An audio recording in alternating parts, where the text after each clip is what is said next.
वो धर्मांतरण है। इतनी घर वापसी करवा के क्या करेंगे?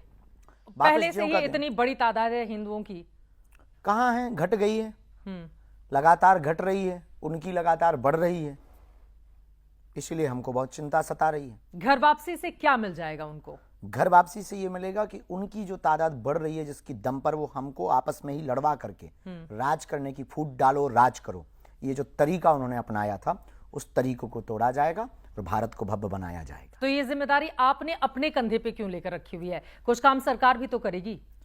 सरकार जब करेगी तब करेगी कि, पर हम सनातनी होने के नाते, जागे हुए हिंदू होने के नाते, धर्मगुरु के नाते, हमारा धर्म है, धर्मो, भगवान श्री राम ने कहा धर्मो रक्षति रक्षता, तुम धर्म की रक्षा करो, धर्म तुम्हारी रक्षा करेगा। तो एक हमारा बड़ा दायित्व नहीं है, बहुत से इस भारत के सनातनी हिंदू इस कार्य में लगे हुए हैं और हमारे साथ बहुत से लोग साथ में आगे बढ़ रहे हैं। उनका भाव मिला, स्वभाव मिला, उनका प्रभाव भी मिल रहा है और घर वापसी भी बहुतायत मात्रा में हो रही है। जो रह गई वो और करेंगे। गजवाए हिंद की तर्ज पर भगवाए हिंद आप लेकर आए हैं शब्द, क्या है ये भगवाए हिंद? उन्होंने कहा कि गजवाए हिंद होना चाहिए। हमने कहा क्यों होना चाहिए? गजवाए हिंद होना चाहिए। राम का राष्ट्र गजवाए हिंद क्यों होगा? अगर होना ही है तो भगवाए हिंद होना चाहिए। अगर वो गजवाए हिंद मांगेंगे तो फिर हम भगवाए हिंद मांगे। इसलिए यह फायदा इसी में है कि आप ना हमें छेड़ो ना हम आपको छेड़े। कौन आपको छेड़ने जा रहा है, या हिंदुओं के समुदाय को कौन छेड़ने जा रहा है? जिन्होंने बहराइच की घटना की, जिन्होंने नूह और मेवात को जलाया, जिन्होंने मणिपुर को जलाया, जिन्होंने कोलकाता की उस बेटी का रेप किया, जिन्होंने श्रद्धा के 35 टुकड़े किए, जिन्होंने पालघर के संतों को मारा, जिन्होंने रामचरितमानस को बीच चौराहे पर जलाया, जिन्होंने राम को काल्पनिक कहा, जिन्होंने राम सेतु को काल्पनिक कहा, जिन्होंने राम मंदिर के और राम होने के सबूत मांगे, जिन्हें कृष्ण जन्मभूमि से दिक्कत है, जिन्हें भारत के संतों से दिक्कत है, जिन्हें गौ माता की दिक्कत है। हम वो लोग हैं जो गाय को रोटी खिलाते हैं, लेकिन इस देश में वो भी लोग हैं जो गाय के मांस के साथ रोटी खाते हैं। हमें उन लोगों से दिक्कत है। हम जगे हुए हिंदू हैं, इसलिए हम सनातन के पक्ष में खुल करके बोलते हैं, परिणाम जो भी हो, पर हम मानेंगे नहीं। जब नरेंद्र मोदी की सरकार बनी तो यह माना गया कि हिंदुओं की प्रचंड बहुमत से सरकार बनी। योगी आदित्यनाथ जब दोबारा सत्ता में आए तो भी माना गया। अलग अलग राज्यों में बीजेपी की सरकार है, तो हिंदू ये खतरे में कैसे आ गया? जब उनको ध्रुवीकरण की सियासत के लिए जाना जाता है, तो फिर आपको ऐसा क्यों लगता है कि मौजूदा सरकार के दौर में ही सरकार पर खतरा ज्यादा हो पक्ष गया या है? विपक्ष से हमारा विषय थोड़ा अलग है। सरकार अपना कार्य अपने लेवल से कर रही है। पहले की सरकार भी अपने लेवल से अपना कार्य कर रही थी, तो सरकार का विषय अलग है। हिंदू इसलिए खतरे में है क्योंकि हिंदू बटा है। हिंदू इसलिए खतरे में कि किसी एक हिंदू के ऊपर उंगली उठाते हैं, वो हम पर उंगली उठाते हैं, तो बाकी हिंदू चुप बैठ जाते हैं कि ये उंगली केवल बागेश्वर बाबा पे उठी। आजकल नारा चल रहा है बटेंगे तो कटेंगे, योगी आदित्यनाथ का। जगह जगह होर्डिंग्स, पोस्टर्स भी लगाए गए हैं। आपको लग रहा है कि बिल्कुल सही अगर समय उन्होंने पे सही मुख्यमंत्री होने के नाते नारा दिया है तो वो उनका मामला है, पर अगर उन्होंने धर्मगुरु होने के नाते ये नारा दिया है तो सही बोला है, क्योंकि हमारा उद्देश्य भी भारत को जोड़ना है। राजनीति में कोई कमेंट्स क्यों नहीं करेंगे आप? वो मुख्यमंत्री हैं, मुख्यमंत्री के तौर पर अपनी बातें कह रहे हैं। देखिए, जब वो गोरखपुर गोरक्ष पीठाधीश्वर हैं, वो वहां से कोई बात कहेंगे तब माना जाएगा कि एक महंत के तौर पर कर रहे हैं। लेकिन चुनावी रैलियों में जब योगी आदित्यनाथ बोलते हैं तो वो मुख्यमंत्री के तौर पर बोल रहे हैं, बीजेपी के नेता के तौर पर बोल रहे हैं। वो अपना विषय उनका है, नहीं बोल हमारा केवल महंत, साधु, संत, राष्ट्रहित, राष्ट्र के लिए और सामाजिक समरसता के लिए कोई भी बोले, किसी भी पार्टी का बोले, कोई भी हो, उसी को हम स्वीकार करेंगे। बागेश्वर जी, पहले ही आपके इतने अलग अलग कार्यक्रम चलते हैं जिसमें लाखों की तादाद में लोग आते हैं आपको सुनने के लिए, देखने के लिए। ऐसे में ये यात्रा करने की जरूरत क्यों आन पड़ी आपको? हमें लगा कि सिर्फ हिंदू हिंदू कहने से हिंदू नहीं जगेगा, केवल कथाओं से हिंदू नहीं जगेगा, लाखों की भीड़ जुटाने से हिंदू नहीं बचेगा, या हिंदू को नहीं बचाया जा सकता है।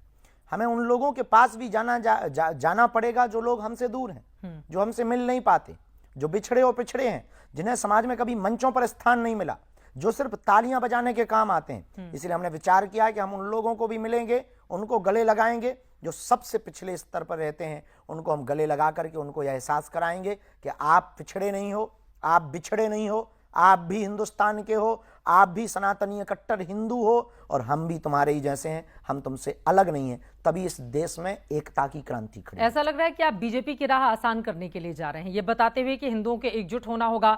आपकी बातों से यही लगा कि जो दलित और पिछड़े हैं उनको साधने की कोशिश आपकी ओर से की जा रही है और बीजेपी को बिल्कुल भी नुकसान नहीं। हुआ है लोकसभा में इसी वजह से, जब संविधान और आरक्षण खत्म कर देने की बात विपक्षी दलों की ओर से उठाई गई। बिल्कुल भी नहीं, ये अपना अपना विचार है। इसके पहले भी हम यही करते थे, इसके पहले भी हम मंचों पर आरती करवाते थे, जो सफाई कर्मचारी हैं उनसे आरती करवाते थे।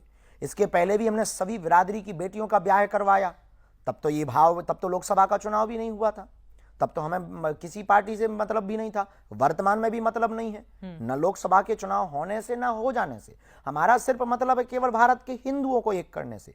अब फायदा किसको होगा, क्योंकि ना तो उसमें कोई बीजेपी का आदमी करवा रहा है, ना बीजेपी कर रही है। उसको सिर्फ बागेश्वर धाम के सभी अनुयायी और हिंदुओं पर विचारधारा रखने वाले, हिंदुत्व के प्रति सजग और हिंदू विचारधारा और सामाजिक समरसता पर कार्य करने वाले लोग कर रहे हैं। जब बाबा बागेश्वर कहीं जाते हैं तो बीजेपी के कई नेता ड्राइविंग सीट पर बैठकर ड्राइव करते हुए उनको गंतव्य तक लेकर जाते हैं। उनकी अपनी तो अपनी बीजेपी श्रद्धा को है। ही फायदा होगा इससे। वो अपनी अपनी श्रद्धा है, हर सब वर्ग के लोग हैं, हर पार्टी के लोग हमसे जुड़े हैं। केवल बीजेपी के दिखाई देते हैं क्योंकि वो वर्तमान में सत्ता में है, इसलिए उनके लोग भर दिखाई देते हैं। हर पार्टी के लोग हमारे पास आते हैं। अभी बहुत पिछले में ही हमारे बहुत ही प्रिय लाडले रघुराज प्रताप सिंह भैया राजा भी आए हुए थे। उसके पहले भी हमारे छतरपुर के पूर्व कांग्रेस के एमएलए हैं, वो हमारे बहुत अच्छे डिवोटी हैं। एक नहीं, तीन एमएलए पूर्व के हमारे डिवोटी हैं। सभी बहुत पार्टियों अच्छा से है, आपके अच्छे सभी रिश्ते पार्टियों के। यहाँ तक कि कांग्रेस में अभी वर्तमान एमएलए हमारे बहुत ही प्रिय जयवर्धन सिंह है, वो भी हमारे बहुत अच्छे प्रिय हैं। वो भी बहुत बागेश्वर धाम की आत्मा है, क्योंकि उन्हें पता है कि गुरुजी कभी भी किसी पार्टी का सपोर्ट नहीं करते। हम सबको लेकर के चलते हैं, जो पार्टी का हमारे पास आ जाए हम सबको स्वीकार करते हैं। जाति पाति को मिटाने की आप बात करते हैं और हिंदू मुसलमान भी करते हैं। हिंदू मुसलमान नहीं हम करते, हम उन सब व्यक्तियों के खिलाफ हैं जो देश के खिलाफ हैं, मुसलमान देश सनातन के के खिलाफ खिलाफ, कैसे हो सकता जो है? सनातन के खिलाफ। मुसलमान देश के खिलाफ कैसे हमने हो ये सकता नहीं है? कहा कि मुसलमान। कैसा चल रहा है आपका कार्यक्रम? बहुत अच्छा चल रहा है, हिंदू जग रहे हैं। लेकिन हम आपके प्रारंभिक में एक जगह टोकेंगे, हमने कभी भी धर्मांतरण नहीं करवाया, घर वापसी करवाई। घर वापसी करवाई है, ये जबरदस्त है। मतलब जिन्होंने दूसरे धर्म को अपना लिया था उनको वापस आपने बुला, इसको बुला घर लिया वापसी है। करवाते हैं। लेकिन विरोधी दल तो यही बोलते हैं आपके बारे में, धर्मांतरण करवा बोलने रही वाले है। तो कुछ भी बोल सकते हैं। अब जो लालच देकर के, पैसा देकर के, या हेल्थ का लालच देकर के, जो है हॉस्पिटल का लालच देकर के, विद्यालयों का लालच देकर के धर्म को परिवर्तन करवा, वो धर्मांतरण है। इतनी घर वापसी करवा के क्या करेंगे? पहले से ही इतनी बड़ी तादाद है हिंदुओं की। कहाँ है? घट गई है, लगातार घट रही है, उनकी लगातार बढ़ रही है, इसलिए हमको बहुत चिंता सता रही है। घर वापसी से क्या मिल जाएगा उनको? घर वापसी से ये मिलेगा कि उनकी जो तादाद बढ़ रही है, जिसकी दम पर वो हमको आपस में ही लड़वा करके राज करने की, फूट डालो राज करो, ये जो तरीका उन्होंने अपनाया था, उस तरीकों को तोड़ा जाएगा और भारत को भव्य बनाया जाएगा। तो ये जिम्मेदारी आपने अपने कंधे पे क्यों लेकर रखी हुई है? कुछ काम सरकार भी तो करेगी। सरकार जब करेगी तब करेगी कि, पर हम सनातनी होने के नाते, जागे हुए हिंदू होने के नाते, धर्मगुरु के नाते, हमारा धर्म है,